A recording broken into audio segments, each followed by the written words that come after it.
Hello, hello, everybody. Welcome to the She Can Say It podcast. Tonight's episode is the difference between peace and boredom. Tonight's host will be our sister Janelle Dawkins. Take it away, Chanel. I said Chanel, Janelle. See, this is what. See, Well, hello, everybody. I will definitely want to apologize in advance. I'm a little under the weather, so my voice is definitely different than it normally is. But as Erica said, tonight we're going to be talking about the difference between peace and boredom. So I got a question to kind of get things started. And I want to know if you ladies have ever walked away from someone, huh? What Oh, was? everybody good? Oh Oh, yeah, we fine. okay. Have you ladies ever walked away from someone that treated you well and you just felt like they were a little boring? Like great guy, great person, but they were boring. So you was like, yeah, no, this is not for me. Or could you have well, yeah, let's start with that question first. Okay, I'm gonna say to get myself out the way. No, I've never had that experience. Never. It's been always been nice guy, but for other reasons, but never that they were boring. Okay. Same thing with me. Yeah, I don't think I've been bored in a relationship. I think what has happened sometimes, you know, I would say early in my life, maybe my late teens, 20s, I found myself, in fact, before my 20s, I found myself, guys were interested in me that I wasn't attracted to. Mm. So, I might have dated them or went out a couple of times and then I realized how much they really were into me and I wasn't into them. And then I told them. And it probably hurt their feelings, but I just felt like you should be with somebody who really like they were great guys. I mean, like buying stuff, really into me. But I wasn't attracted to them and I didn't want to waste their time. I didn't want to, put on a facade, So I let them go. I let them know, because the Sag was very honest and was like, I'm just not into you or whatever. And I just let them know. So, they moved on, I'm sure. Um, and it just, so I wouldn't say I was bored, but I knew that the feelings were not mutual. Okay. Well, y'all know I definitely got a different Oh, I different know. We looked at the perspective. smile on your face. Yes, different perspective. I have definitely left nice guys, attractive guys alone because they were boring. And when I was younger, boring was it had a different meaning than it does now. Boring was the nice guy maybe that I didn't necessarily like so much, but was more into me than I was into them, like Tisha said. But then as I got older, even as recent in my dating um, experiences more recently, there were people that just didn't match my energy. It was more so about alignment. And I knew from the instant that I would want to, let me give you an example. Like somebody, and this is nothing, no shame on any type of trade or position, job, whatever. But I had went out on a date with this guy that was, his dream was just to work at a manufacturing plant and retire. And I instantly knew I was going to be bored. Very attractive, nice guy, but I was going to be bored with that because I'm trying to vacation on the south of France. Like it takes a different type of hustle to get to that, and not necessarily speaking that manufacturing would get to that, but he just didn't. It wasn't the job that he did. It was just the fact that he could not visualize that. He could not see that. So I knew I would be bored with that, and I was like, I can't do this because I'm going to want more than Netflix and chill. Not saying that there's something wrong with it, but I am going to require more than that. So you need to be able to match my energy, match my drive to be able to do that, or I'm going to be bored. Now, would you consider that boredom or just they had a different level of ambition or a different, like y'all wanted different things? Y'all were in two different places. He didn't see your vision, but I don't know that that was necessarily boredom. It's just that you wanted something different than what he wanted. You knew that he was very limited and you wanted to go a lot further. You had a larger vision, and you wanted to do more, and you saw that in order, you had a couple of choices. You'd either have to be stagnant with him or go pursue your dreams without him. And so Mhm. you knew that early on. And so you had to make the choice to that he's not the one. He's not the one that's going to go with you. Yeah, definitely. And I guess for when you explain it like that, it is that way, but that bores me. Okay. Okay, gotcha. It sounds so crazy, but I'm like, yeah, I'm gonna be bored with Imagine I'm bored. that. So have you ladies ever mistaken chaos for passion? I want to say yes. I think sometimes when you don't realize that a relationship or a situation is chaotic, you kind of look at it from a side point by, oh, well, you know what, this is how he loves me, or maybe this is his way of knowing how to love me, or it can get really chaotic, especially when you're not actually loving yourself. So I think, or you can look at situations that you've actually came up in, or your family situations, and then you might think that because you saw certain things in your family, that this is the way that a person is supposed to love me. So sometimes it can get very chaotic because you can mistake how a person should be loving you. Like at the end of the day, a person's going to love you the way they know how to. Like I can't teach a man how to love me. I can't teach you how to treat me. If you learned while you were coming up how to treat a woman because of how your father taught you how to do it, or how your other family structure, or your friends, it could be anybody. If you learned a certain way, then it's very hard to basically teach you how to love me. Like you have to learn how to love me, watching my pattern, watching like some of the things that I like, some of the things that listen to me. That's a way of loving me, listening to me, being able to communicate well with me. But if you are not in that space to be able to do that, then yes, it can get chaotic because now I'm trying to teach you how to do something for me. And I believe like you can't teach someone how to do that. They got to want to be able to learn, and also they got to want to be able to study, like how to you know how a person like basically monitors your day in, your day out. They see what you like. They kind of observe what you're doing. They kind of observe when you're upset, things of that nature. But as far as like teaching you, yeah, it can get real chaotic because now I'm trying to make you be something that you're not for me. Instead of leaving a chaotic situation, like, oh, this is love.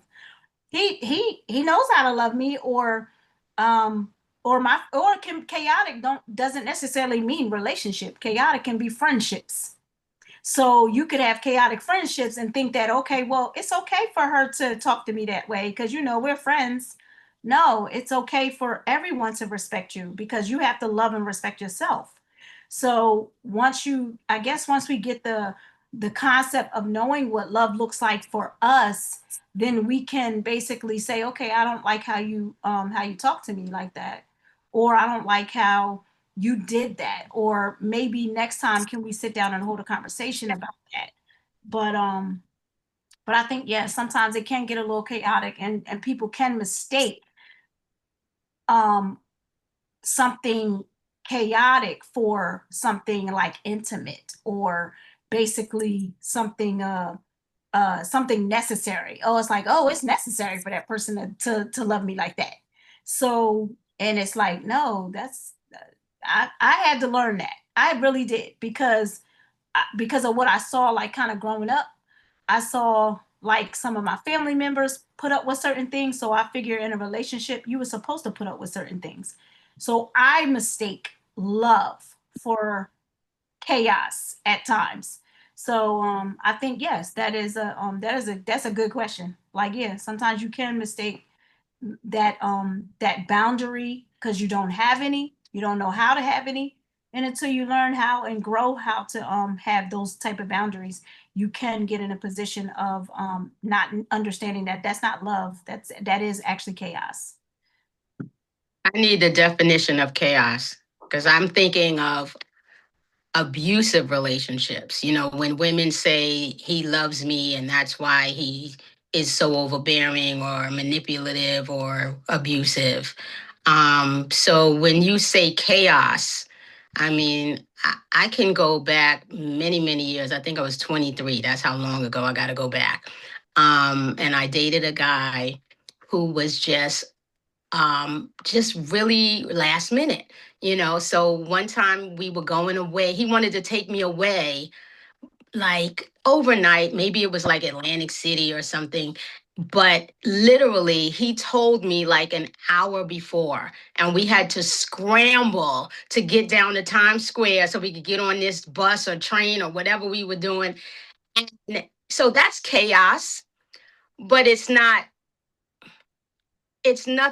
that meant he didn't care about me. It was just he was crazy last minute and we were always scrambling to make it to places on time. So what is your definition of chaos?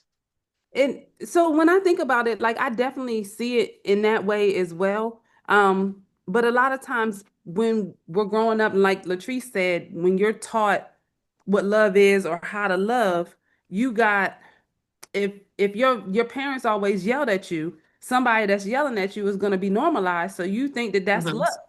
Mhm. It really is chaotic.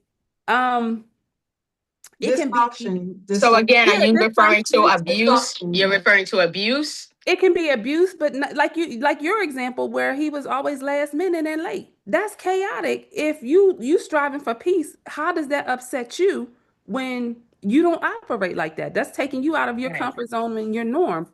Right, But right. if you're someone who's attracted to that, you're gonna keep gravitating to it and thinking that it's love or Mhm. passion. And the more intense it is, sometimes like people with relationships, when they think it's really intense, it's working, it's great because it's so intense, but it may not be healthy. It Right. might not necessarily be abusive, but it's not healthy either. Mhm. Let me So give that y'all the meaning of, I looked at chaos. Now, what it says is, it says it's a state of utter confusion, disarray, and a complete lack of order. So Okay. that's the basic meaning for it. So you're asking if we confuse love with chaos. or passion. I think the question was actually, have you passion. ever mistaken chaos for passion? Mhm. Because it pumps up our adrenaline. It does that. So that feels good. Or sometimes that's what we're striving for. It feels good, But like but you not said, necessarily. we normalize it, and that's why Yeah. it feels like that. We think, in my case, like I said, I was raised in a single parent home. My father was never there, so I got used to dating guys. I would just gravitate towards ones who were not emotionally available or physically available. They were always busy. It was like I was always chasing after them to get Yeah. their attention and stuff like that. But I thought that was normal because all I heard was, well, relationships are not perfect. And so I related that to relationships are not perfect. This is how it's going to be.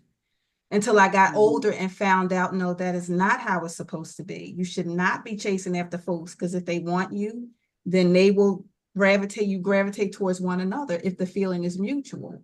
So we normalize that stuff and we believe that this is love, this is passion. Oh, he must, he must love me. But that's only from our perspective, not how it really should be.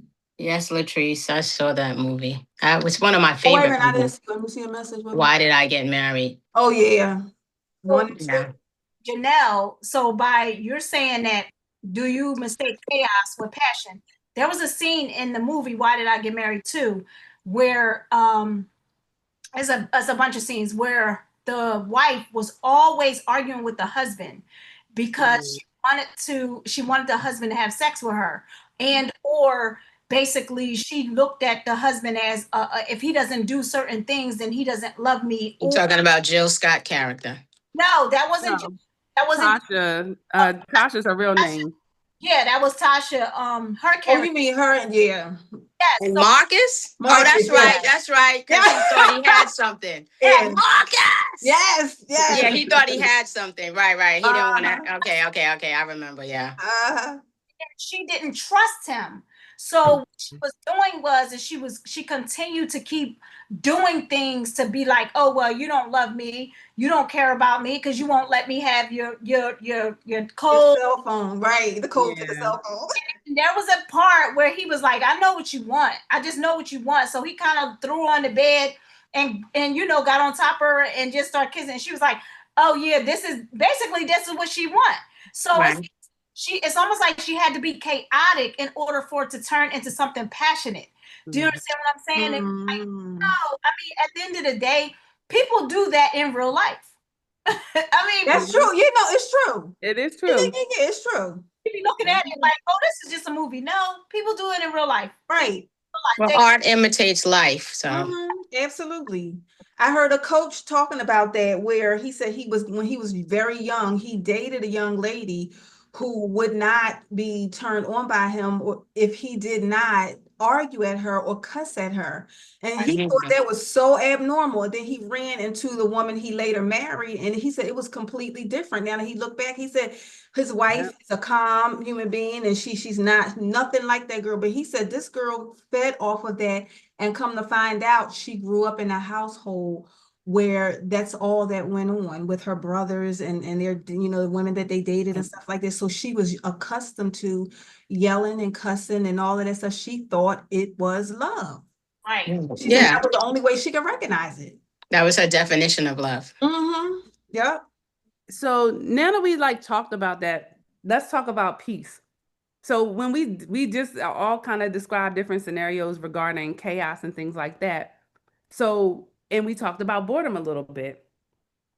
Do you think that peace equals boredom? No. Right.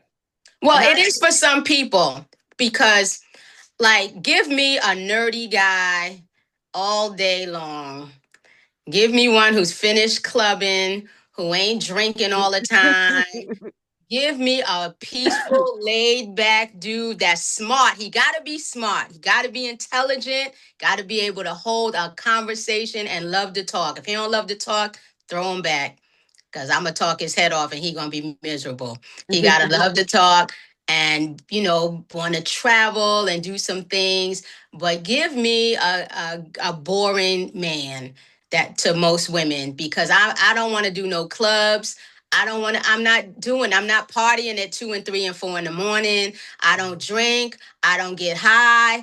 Give me somebody who's just as nerdy and boring as me.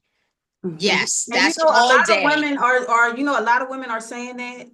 All day. That's all I want. They want the boring man. They do. Yes, please give me a boring man. And I'm right with you. Absolutely. Absolutely.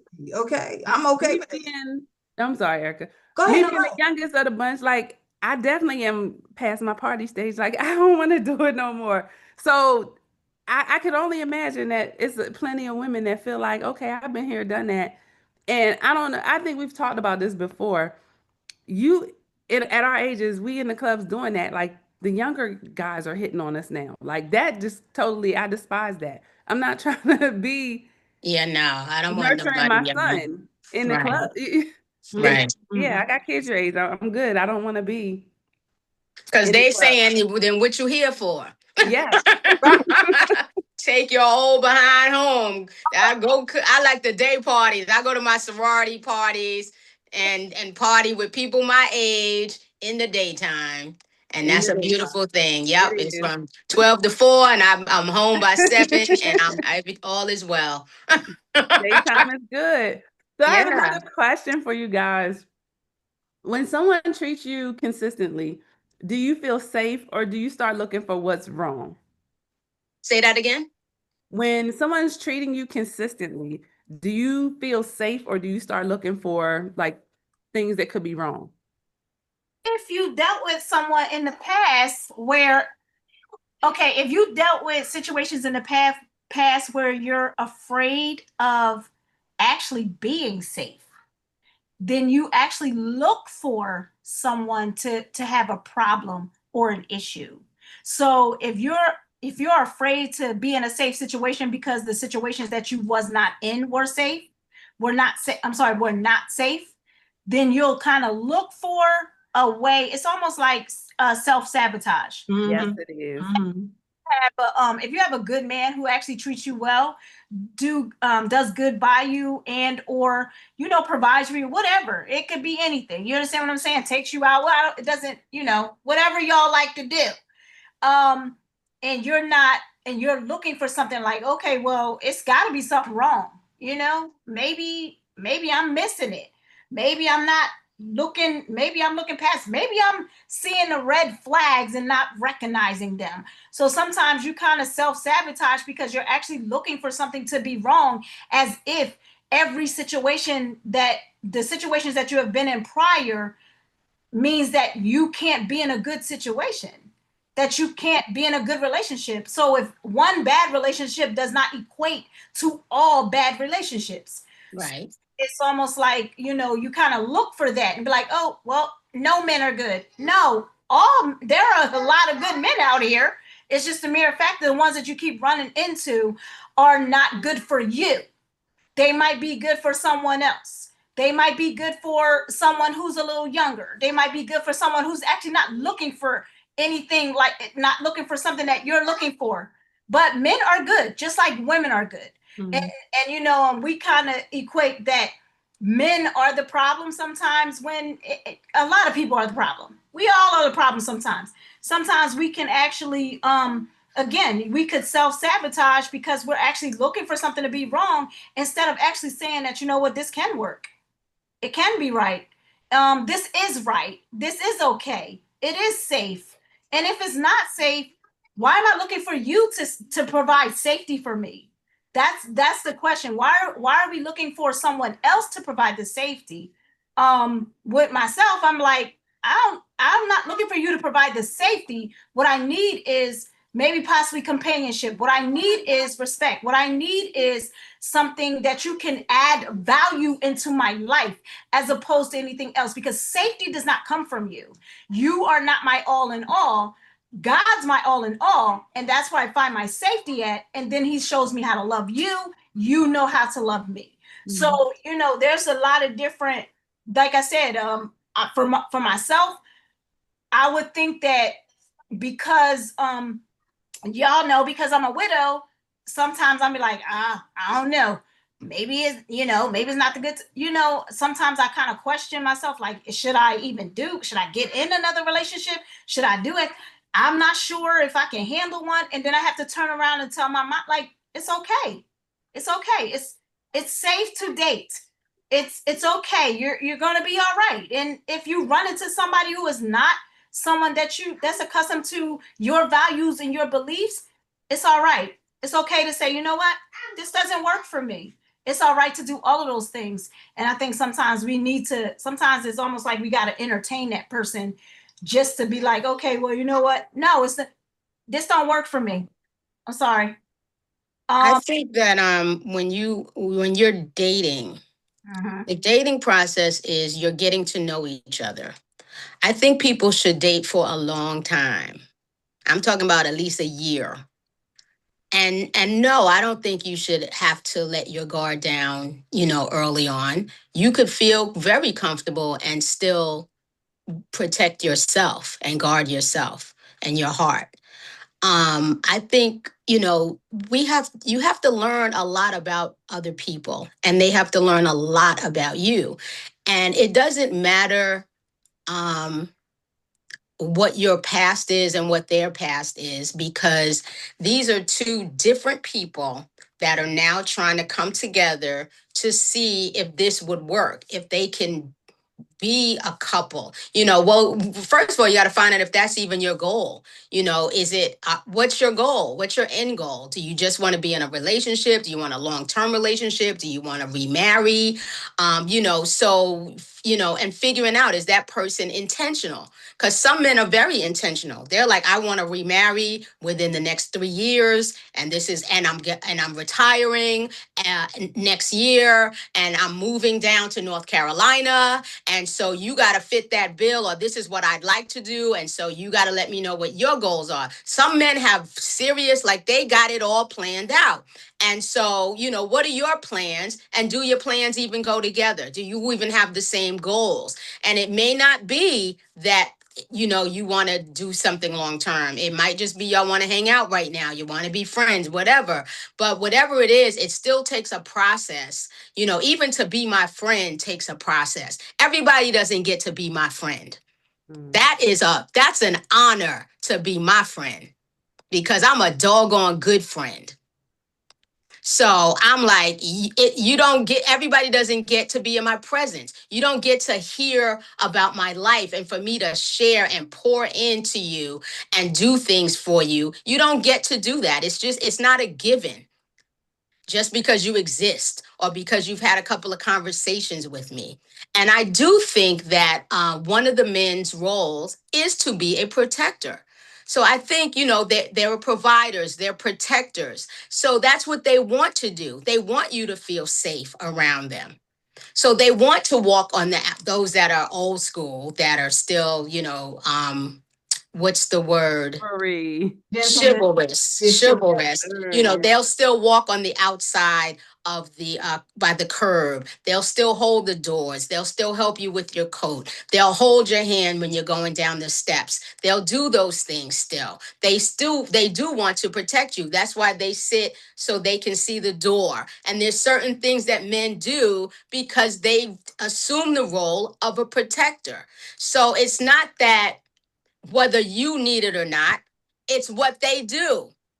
That's what men do. Men are the hunters. So no, we should never be pursuing a man. He should be pursuing us. And I don't care what they say in 2025. They not the prize. I know that's We right. the doggone prize.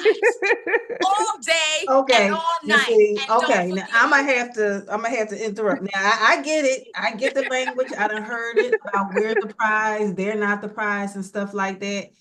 It's equal. I'm sorry. I do not agree with that. We are just the prize. Yes, we were created, but we were created to help them.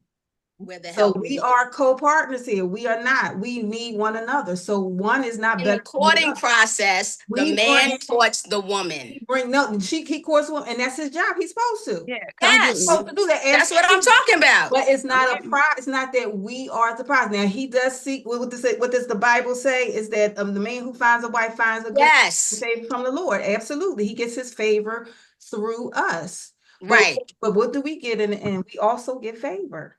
Yeah. Yes, we do. But during that courting process, we are not courting the man, they're courting us. All that stuff. So we get favor too as well. We get it. We get favor. So I don't like looking at, because sometimes I think that language puts us at odds a lot of times. A lot of people get offended. A lot of men get offended over that. And I'm not saying that, you speak your truth. And if that's what you feel, it's nothing wrong with that. But I do think neither one of us, now, like I said, neither one of us is like a prize over the other. Yeah. Now, yes, he seeks a woman and he's supposed to be the hunter. He is a hunter. Mm-hmm. But I wouldn't say hunting for, a prize. I don't look at it like that. Right. He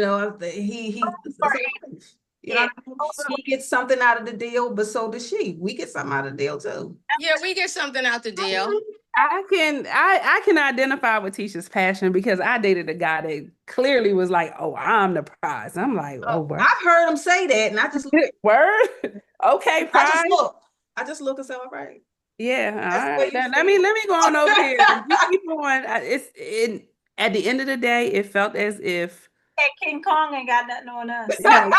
He was looking for to be caught. He was the prize. Like it gave some different energy. Like you look. Well, that's called That's called cocky.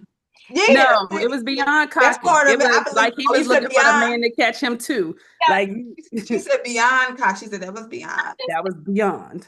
Yeah. It's That's like- why I said it just don't sit right, especially to me, especially when a man says it. It just it don't sit It- right. I just yeah, you walk it around didn't with sit your well. pride, it's a and lack. I'm like, I it's think just, some go way, ahead. lack Go of humility also. So when you're not humble to a place where you're like, okay, well, you know what? If just like who was it? I think it might have been Tisha who said it, or it could have been you, Janelle. But basically, intentionality. Mhm. Oh, you're intentional about certain things, and you're saying, okay, you know, I want this. This is what I'm looking for. I know that I'm looking for a wife. I know that I'm looking for you know, this type of man. I know that I'm looking for a man to still open a door for me. I know that I'm looking for specific things. So intentionality is a really good one. But you can have intentionality without being cocky. You can have intentionality with being humble. You Mhm. humble at the same time. You Mhm. know, it doesn't have to turn into I'm the all in all, you know, and you're nothing. Because again, I'm with Erica. We are all equal. We are.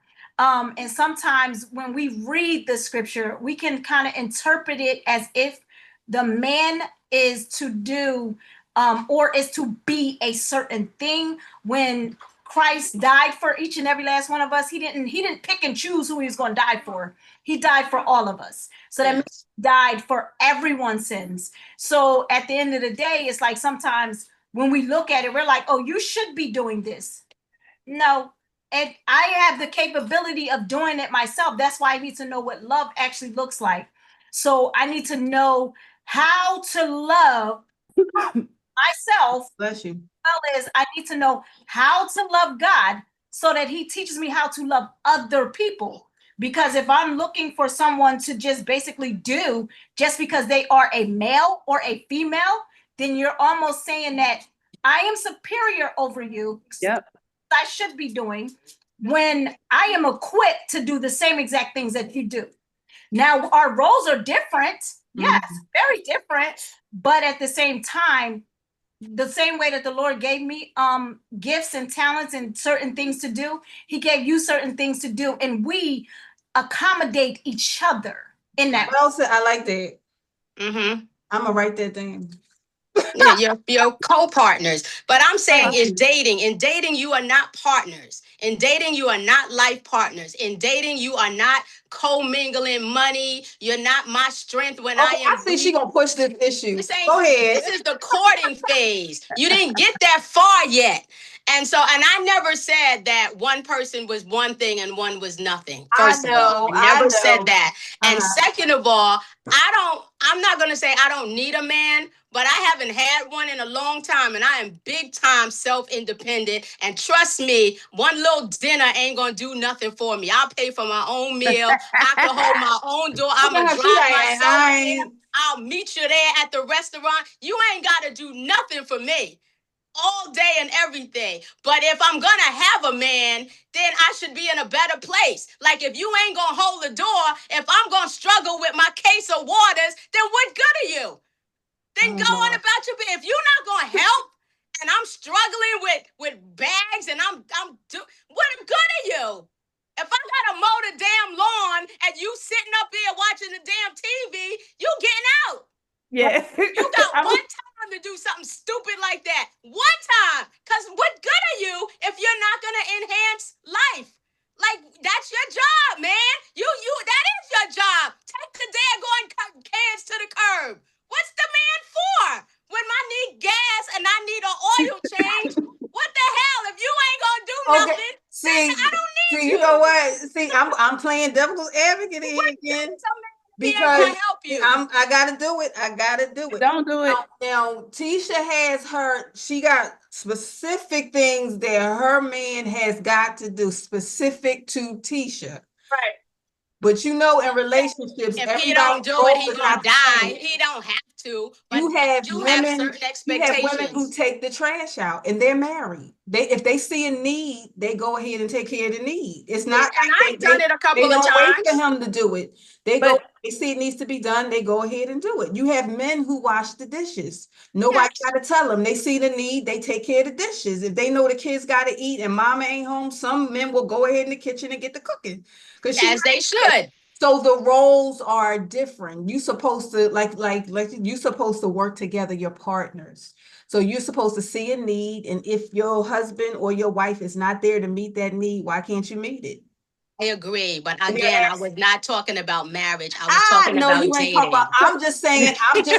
Again. I'm just leveling the field. I'm just putting it out there. So how about can we Again, shift a little bit? Again, we Okay, ain't talking now about what I- marriage. We're talking Can we about shift? dating. I know we talking about dating. I get it. We talk- In dating, ain't nobody expecting nothing because nobody has to do nothing. Well, how about for No, the but you ladies should that are know, dating? if you're dating, there should be some expectations. You gotta have For some. the ladies that are Zero dating, expectations. let's talk They can do about. whatever they want, but if you treat me bad, you out anyway. So Oh no, we can't. You know I'm what? expecting a man Okay, we're to gonna get drive you. me home We and can take see my she's garbage very out. passionate about this. We're gonna have to get her off this subject. So for the ladies that are dating, let's talk about what peace looks like. What does peace in a relationship look like? That's different for everybody. Okay, so let me hear your views. What does peace look like? My piece would be you being emotionally available. So when I need someone to talk to bounce some things off us about how I'm feeling and stuff like that, I need you to be able to hear me, listen, and talk to me about it. Not necessarily fix it. I'm not looking for you to fix it, but just hear me out and be there when I need you. Be that shoulder that I can lean on when things are not going well and I'm not feeling okay. Just to be there for that. Security as well. I need to know that I'm, feel safe. I need to feel safe around you. That when you get upset, you ain't tripping and bouncing off the walls and punching holes and stuff in the walls because you can't control your anger. So I need to know, need to learn I need to know that you can control yourself, control your anger so I can feel safe around you. That means when I tell you something that might be difficult for you to deal with, you're able to think about it and be rational and not be bouncing off the walls and tripping, stuff like that, and be honest. I like honest people. If I don't think you're honest, then I will never have peace. I can't live with somebody who's not honest. We got to be able, if we're going to, cohabitate in a space, that means that we got to be able to be truthful with one another in everything we do on a daily basis, 24 hours a day. So that's it for me. I'm good. After that, I agree. I agree with Erica. I need honesty. No, I'm not dating right now, but yes, I would want to in the near future, whenever God feels that I'm ready, because like I said, I'm not looking for anything. I would need honesty. I would need respect. Someone who basically is a good communicator. I feel like when you listen, you can hear what I'm saying. You can tell whether or not there's frustration in my voice and or if my body language is saying something that I'm not comfortable. You can hear all of those things. You're able to pick up those things because you're kind of monitoring you're monitoring me. You're basically studying me. Pretty much it's like a test. But at the same time, I want to be able to be available too, to do that. Because I tend to make myself not available based off of a lot of the things that I have going on. But I want to be emotionally available to the person that that I, that it comes in my life and I come in his. And I want to be an asset to that person, just like I want them to be an asset to me. Now I don't believe that's going to happen overnight. I don't believe I'm gonna find that out right the first day that I date that person. I think personally for me, it kind of takes a lifetime to really date someone, to really get to know them. Because you can be with a person for years and still don't know them. So I just feel like once you get to know what you like about you and what you love about you, you can transpire that to another individual and say, hey, these are things, some of the things that I do like. I'm a type of person, yeah, I do like roses, stuff like that. Just holding simple conversations and things of that nature. And go from there. And if a person does not accommodate certain things, doesn't mean that's the all in all of the relationship. It's like, okay, what is it that I can deal with, and what is it that I cannot deal with? Because there is going to be something in every relationship that you cannot deal with, because every last one of us have faults, we have flaws, we have issues. We're not perfect. This is a journey, a walk that we have to learn how to love on the journey. So I just feel like, as you're learning other people, you get to learn from that relationship, and what I don't want in a new relationship. I get to learn by, okay, what I don't want, a new friendship, what I don't want in if I do date, what I don't want if I do date, if I decide to do that. And you learn from it, and you're like, okay, well, that's not something I really want. So I mean, and I'm not shooting down people who basically say, like, if you go out to a restaurant, they don't open the door for you. I'm not shooting them down because they don't do that, because like I said, I've studied a pattern for myself to do it alone. So it's like, I'm not shooting you down, but at the end of the day, if you're like, okay, well, no, that might not be his culture. He might not was taught to do that. And I say, well, I can hold a conversation. Do you ever hold doors for anyone that you've ever been dealing with? These are conversations I like to hold, like holding topics about, like, why you probably wouldn't do that, because I'm not going to assume that every man does it. You understand what I'm saying? I'm not going to assume that the man basically does it, because I don't know how that man was raised. And these are good questions to kind of ask people when you're actually dealing, have dating and getting ready to be in a relationship, and basically holding conversations about certain things. But at the end of the day, I just feel like it's a learning experience for me. Like, it's a journey. Like, I can learn from you, and we can go from there. And then if it doesn't, like I said, if it don't work, it's okay. Move around. That's how I feel. Good point. It's good point. And you're right. It is a learning experience, like both from both sides. We as women and men, we have not learned everything we may need to be in a relationship. And there's nothing wrong with both partners asking these questions and saying, well, what do you think about this? You can ask the guy, are you willing to open the door? Do you mind doing that for you? I would really like that. You know what I mean? And talk about it and see how he feels. And that's the same with a man. Ask a question. If the woman, there's certain things you would like the female to do in this case, talk about it and see if she's willing to do it. That's all. It just goes both ways. That's how you learn one another and figure out whether or not you'll be able to be in a relationship. Yeah. That's I a definitely good point, Latrice. Go ahead. think that, like, for me, peace is predictable. I don't have to guess where I stand, how you feel, what's going on. And, I can speak from, or I have a reference from my previous, I was always on edge in survival mode. Like, that's how I just felt. But in my current situation, I'm at peace. I don't gotta guess nothing. And I am a traditional person where I don't want to touch the door. And I don't gotta touch the door. Nowhere. If I'm by myself, yeah, I gotta do it. But if I'm around him, I'm not touching the door. And that's great. It brought back the softness in me that I lost from being in the situation I was for so many years. So being able to add that feminine energy, it was always there, but I had to get to a place where I had to unlearn that. I think Latrice, you might have said on one of the things we was talking about, like self sabotage. Like, even in my current situation, I kind of try to think of 50 ways why I shouldn't be here, why I ain't deserve to be here. 50 ways, 50 different ways. And then I had to unlearn that and just be like, hey, relax. It's okay. And once I let that stuff go, y'all, when I say the level of peace just came in, I can be exactly who I am at any given moment. And that's great. Like, that's, to me, is what peace looks like, especially when you dating.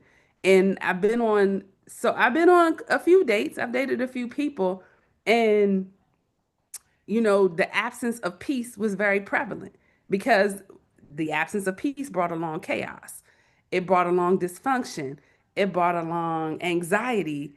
It brought along a lot of different things that I couldn't necessarily put words to initially, but once I sat back and thought about it, I'm like, okay, this is what peace feels like. So I would encourage ladies to definitely be out there if you're dating. Make sure that you know nothing disturbs your peace. And it takes a minute to get there, but like protect your peace at all costs in anything you do, whether it's a romantic relationship, a friendship, a place of employment. Protect your peace, because sometimes if it's not peaceful, it's gotta go. Absolutely. And we got 6 minutes left, so we're gonna start wrapping up. So wow. if you guys have Okay. any positive comments that you want to leave with everyone, you got a word of positivity you want to leave whoever watches this video with? I definitely we probably would we could have used. I had a few more questions to go on. Maybe we can do a part 2. Let's do a Yeah, part let's 2. do I was part gonna two. say, I know if I throw this question out, it's gonna take us on a whole nother tangent. So I'm not gonna throw this question out today. Somebody else go. Let me figure out what I wanna say. I would just say take your time. There's no rush to do anything. You know, people who want to just move in or get married or whatever, your end game or whatever. I just say take your time, because you really, like I think Latrice said, like, you don't know people. Even if you've known them for a year, you may not really know them well. You know, there's so many things that you have to observe. And I would say, like, you know, you need to meet their family. You got to see how they treat other people. You need to go to their job. You need to see them in different settings, with their friends, meet their best friends, their homies, the boys they grew up with. You know, if they've been married before and they got kids, you know, when you meet the kids, meet the ex, meet the ex, meet everybody. Let them meet your family and friends so you can get another perception. Because sometimes, you know, you get head over heels over somebody and there's the red flags, you ain't even looking, and they see them right away. You know, I would say, you know, I'm one who does that. If I'm dating someone, I may bring them to meet my parents early in the game, because I just want another perspective. Like, what do you think? What do That's you think smart. about this person? You know, so it's not like, because, you know, some people wait until they think, you know, the relationship is so great that now they're going to bring them home. I don't wait till that point. I don't wait till I'm so enamored, you know, like, what you think? Especially with your male, like your male family members and your male friends and Yeah, stuff. yeah. I Because want to men know know their men. Yeah, opinion. they Yeah. they can see anything. Right. And in my old age, I mean, I'm not dating anybody, but if I was dating someone, they would be like in their 60s. So I'm sorry. There's certain things, like, if you ain't there yet, you ain't gonna get there. So if you ain't there, move around. You know what I mean? I mean, if you ain't there at 60, you ain't getting there. It ain't nothing to wait for. What you waiting for? You just 80? When you gonna get it together? Don't get teeth up off of here. We gonna get Either you got it or you don't. you gonna get her off it. Go ahead, she sit up here. Go ahead. Keisha been on one tonight. Yes, but you know what? We love her, so that's you know, the best advice I can give someone, to, you know, to basically have peace, and, you know, it's just to have grace, not just grace for yourself, but also grace for others. And also, being able to learn from the journey, learn from the experience, learn from the relationships, learn from your friendships, learn how to be a good friend, learn how to be a good mate, learn how to do all of these different things. And I just feel like at the end of the day, you know, it's just so much that we can learn. It's so much that we can you know, not adapt to, because we're not animals. We're not adapting to anything. We're basically just learning how to learning how to privy to be accustomed to certain things, and also learning different things, learning different cultures, learning how the way that you were raised is not the end of all ends. You understand what I'm saying? And being able to learn something new and say, okay, you know what? I can do it this way and be okay with that. That's the best advice I mean I could give for myself and those who are actually listening. Okay, and I'll just say to everyone is that knowing who you are is the key. Knowing who you are and what you want is the key. So if someone comes into your life, they will not be able to destroy whatever you got going on within you. So you just got to work on yourself, continue to work on yourself, and whoever that person is, you'll meet them, and y'all will be just fine. So focus on you for now in this season, and just be okay with that. Be at peace with yourself, because you can't be at peace with anyone else if you're not peace, you don't have peace within. So stick with you and you'll be cool. And I would wrap up with saying chase peace and not excitement. Excitement can be fun, but peace is sustainable. And, like Erica said, when you have your inner peace, nobody can change that if you protect and you preserve your inner peace. So protect and preserve your inner peace and leave that excitement alone. It's good every now and again for a little sprinkle, but don't chase excitement. I know that's right. All right, we out of here, everybody. Thank you so much for stopping by. There will be a emotional and personal development. Well, I can never get this out. Personal development and emotional wellness resource after every video. So check this description out. You'll see a link which will take you to a website, and you will have a free downloadable resource to help you through this season of keeping your peace and finding peace in a relationship. So thank you so much for watching this video, and we will see you again soon with part 2 of this. So stay tuned, everybody. Can I drop the question though before we leave? Go ahead. Yeah, So go y'all ahead. can think about it. Where was it? Wait a minute. Oh, I need to change the way my mouse is flowing. I'm holding everybody up. No, you cool. Oh, here it is. Have you ever dated someone's potential instead of their peace? Right on, sister girl. Mm. Yes.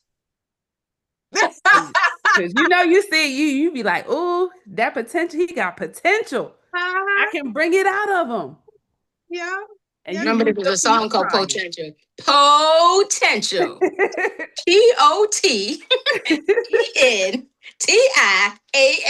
Dum, dum, dum, dum, dum, dum, dum, That's dum. a song.